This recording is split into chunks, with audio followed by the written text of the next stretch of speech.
Hello friends, welcome to my channel Rai astrology. जैसे कि आप जानते हैं कि मैं हर वीक ज्योतिष के किसी न किसी टॉपिक पर वीडियो लेकर आती हूँ। मेरे चैनल का जो मोटिव है वो यही है कि आप सभी लोग ज्योतिष को सीख जाएं और स्वयं अपनी कुंडली का एनालिसिस करें। जितना आप समझेंगे कि आपके ग्रह किस तरीके से अलाइन है और आप अपनी लाइफ को ग्रहों के हिसाब से अलाइन करेंगे या ग्रहों के हिसाब से काम करेंगे, उतनी आपकी लाइफ इजी रहेगी। और जितना आप ग्रहों के विपरीत जाकर काम करेंगे, उतना आपको लाइफ में डिफिकल्टीज और चैलेंजेस आएंगे। तो मेरे जो रेगुलर वीडियोस हैं उनको तो मैं एज इट इज़ कंटिन्यू रखूँगी, पर आज मैं वीडियो लेकर आई हूँ कि हम किसी न किसी लग्न का एग्जाम्पल लेकर फलादेश करना सीखेंगे।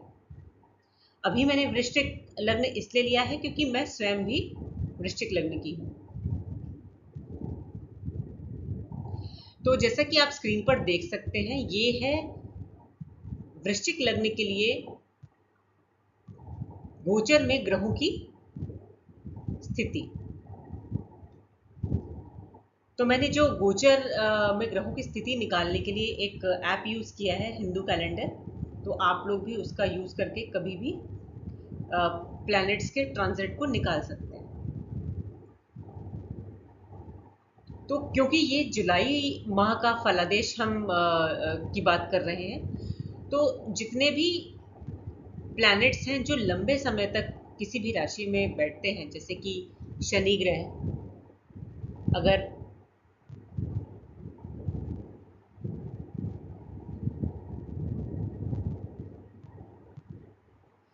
जैसे कि शनि ग्रह वृश्चिक लग्न के लिए चौथे भाव में ही बैठेंगे अगले साल मार्च 2025 तक।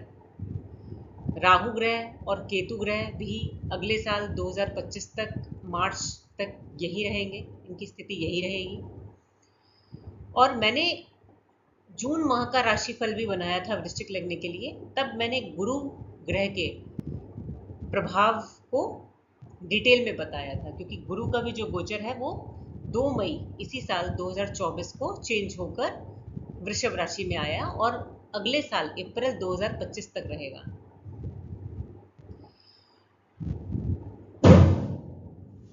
तो अगर आपको गुरु ग्रह के फलादेश को समझना है तो आप मेरे जून माह का जो वीडियो है उसको रेफर कर सकते हैं। और इस वीडियो में हम उन ग्रहों का फलादेश जानेंगे ट्रांजिट में जो कि जुलाई के मंथ में अपनी राशि को चेंज कर रहे हैं। तो सबसे पहले देखिए, हम स्टडी करते हैं मंगल को। तो मंगल 11 जुलाई तक मेष राशि में रहेगा और छठे भाव में रहेगा। तो जो मंगल की जो स्वराशि है वो भी मेष है, यानी कि 1 नंबर। तो इसका मतलब मंगल अपने घर में बैठा है, और जब भी कोई ग्रह अपने घर में बैठता है तो वो अच्छे प्रभाव देता है। लेकिन हम ये भी जानते हैं कि जो छठा घर है वो रोग, ऋण, शत्रु का भी है। लेकिन वृश्चिक लग्न के लिए मंगल जो है वो लग्नेश भी है और स्वराशि का होकर बैठा है छठे भाव में।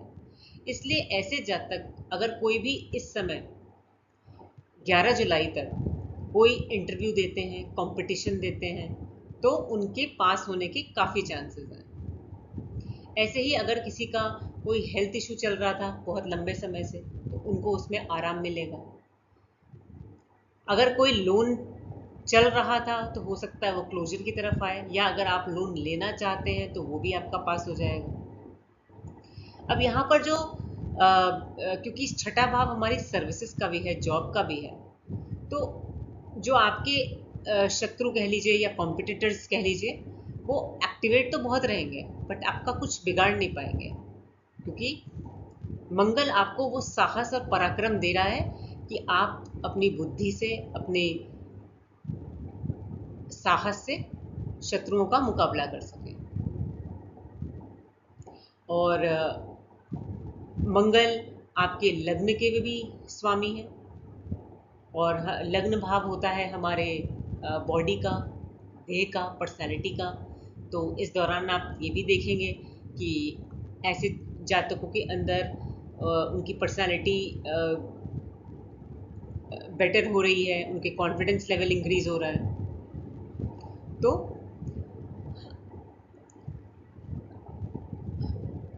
अब जो मंगल ग्रह है वो 12 जुलाई से वृषभ राशि में आ जाएगा, यानी कि 7वें भाव में आ जाएगा।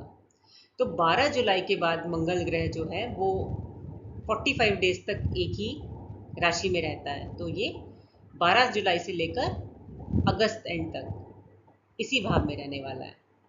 अब देखिए, इसको आप ऐसे स्टडी कर सकते हैं कि मंगल ग्रह जो है वो केंद्र का स्वामी, यानी कि फर्स्ट हाउस का स्वामी, पहले भाव को हम केंद्र भी बोलते हैं, और गुरु जो है वो सेकंड भाव के स्वामी, यानी कि दूसरा भाव का स्वामी और पहले केंद्र का स्वामी दोनों एक साथ बैठे हैं 7वें भाव में, जो कि धन योग बना रहे हैं। और वही गुरु 5वें भाव के भी स्वामी है और मंगल लगने के स्वामी है, तो केंद्र और त्रिकोण का भी संबंध बन रहा है। तो आप ये देखेंगे कि जब तक गुरु और मंगल एक साथ हैं 7वें भाव में 31 अगस्त तक, ये धन योग भी बना रहा है और राजयोग भी बना रहा है। तो ये एक बहुत ही अच्छी कंडीशन है। हो सकता है कि आपको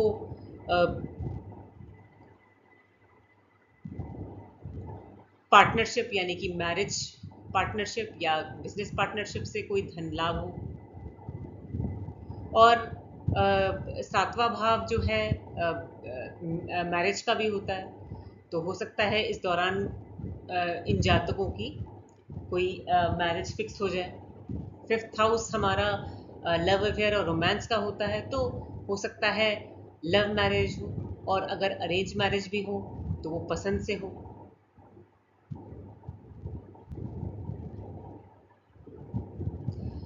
तो इस तरीके से हम इन प्रभाव को स्टडी कर सकते हैं।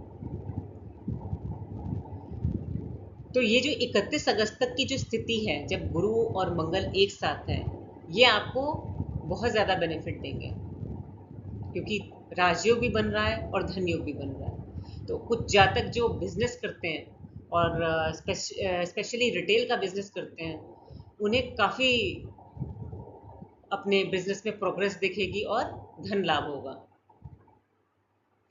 तो ये थी स्थिति मंगल की।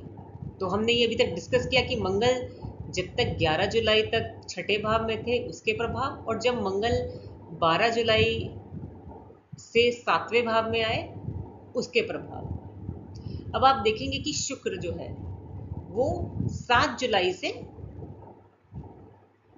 कर्क राशि में है, 9वें भाव। अब 9th हाउस जो है वो भाग्य का स्थान है, और शुक्र क्या है, 7वें भाव के स्वामी होकर अगर 9वें भाव में बैठे हैं, तो ऐसे बोल सकते हैं कि ऐसे लोगों को अपने पार्टनरशिप, चाहे वो मैरिज पार्टनरशिप हो या बिजनेस पार्टनरशिप में हो, भाग्य का साथ मिलेगा। हो सकता है बिजनेस के पर्पस से या वो ट्रैवल भी करें, क्योंकि 9th हाउस यात्रा का भी है। तो भाग्य के प्रभाव से आपको काफ़ी यहाँ पर फ़ायदा मिल सकता है पार्टनरशिप में, चाहे वो आपकी मैरिज हो चाहे वो आपकी बिजनेस हो, आपको धन लाभ भी मिलेगा। तो अब जानते हैं सूर्य ग्रह जो है वो 15 जुलाई तक आपके छठे भाव में है, सॉरी अष्टम भाव में है। अब देखिए, सूर्य क्या है वृश्चिक लगने का, 10th हाउस का लॉर्ड होकर 8th में बैठा है। 10th हाउस क्या है, हमारा कर्म क्षेत्र, करियर, प्रोफेशन। अब जो लोग जॉब नहीं करते, इसका मतलब वो ये नहीं है कि 10th हाउस सिर्फ करियर और प्रोफेशन को दिखाता है। 10th हाउस कर्म को दिखाता है। चाहे कोई स्टूडेंट पढ़ाई करने का कर्म करे, या कोई लेडी अपने घर में काम करने का कर्म करे, तो जो 10th हाउस है वो हमारे कर्म को दर्शाता है। अब जो 10th हाउस का जो स्वामी है वो 8th हाउस में बैठा है, जो कि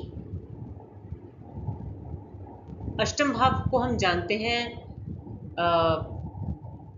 सफरिंग्स या प्रॉब्लम्स के नाम से।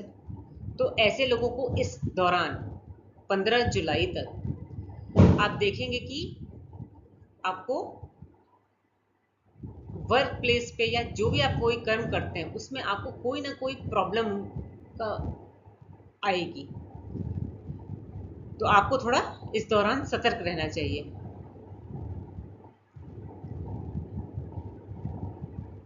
और जो 8th हाउस है वो इन लॉज का भी होता है। तो ऐसा भी हो सकता है कुछ मैरिड फीमेल्स को अपने इन लॉज से भी कुछ प्रॉब्लम आए, ये भी पॉसिबिलिटी है। तो उसके बाद 16 जुलाई से सूर्य ग्रह जो है वो अपना राशि परिवर्तन करके 8th हाउस से लेकर 9th हाउस में जाएगा।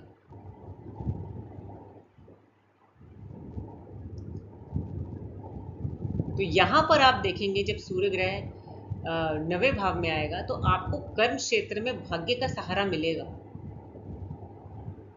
और भाग्य के बल पर आप भाग्य और अपनी मेहनत के बल पर आप अपने वर्क प्लेस पर अच्छा काम कर सकते हैं।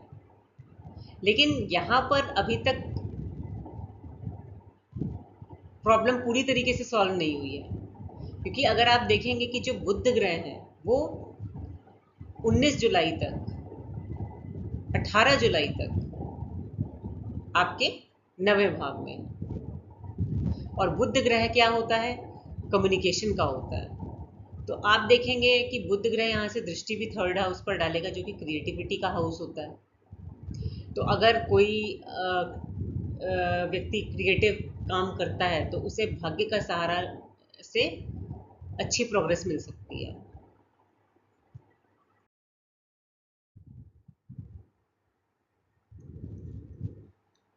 तो 19 जुलाई से जो बुध ग्रह हैं वो कर्क से जाकर वो सिंह राशि में बैठेंगे 19 जुलाई से। और बुध ग्रह जो स्वामी हैं वो हैं अष्टम भाव के, जो कि अष्टम भाव है हमारी प्रॉब्लम्स का, पेन का, सफरिंग्स का। तो इस दौरान 19 जुलाई से भी जातकों को, इन वृश्चिक लग्न के जातकों को अपने कार्यस्थल पर थोड़ा सा सतर्क रहना चाहिए।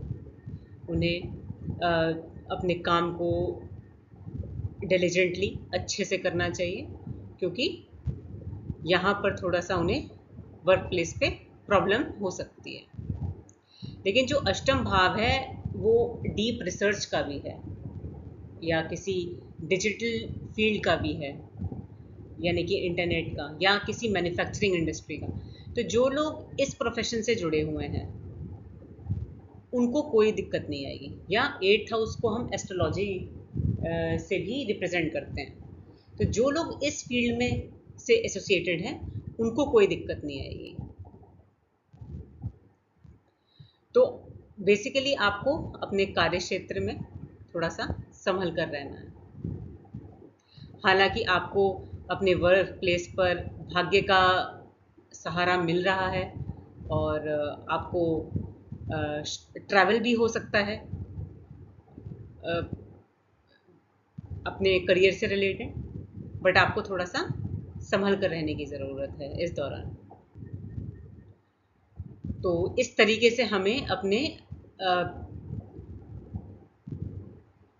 जब हम हर महीने का फलादेश करें तो इस तरीके से हम अपने प्लैनेट्स के ट्रांजिट को स्टडी कर सकते हैं और उनका फलादेश कर सकते हैं। पर एक ही वीडियो में बहुत सारी जानकारी देना पॉसिबल नहीं है, तो मैंने जितने इम्पोर्टेंट पॉइंट्स आपको बता सकती थी उतना मैंने कवर करने की कोशिश की है।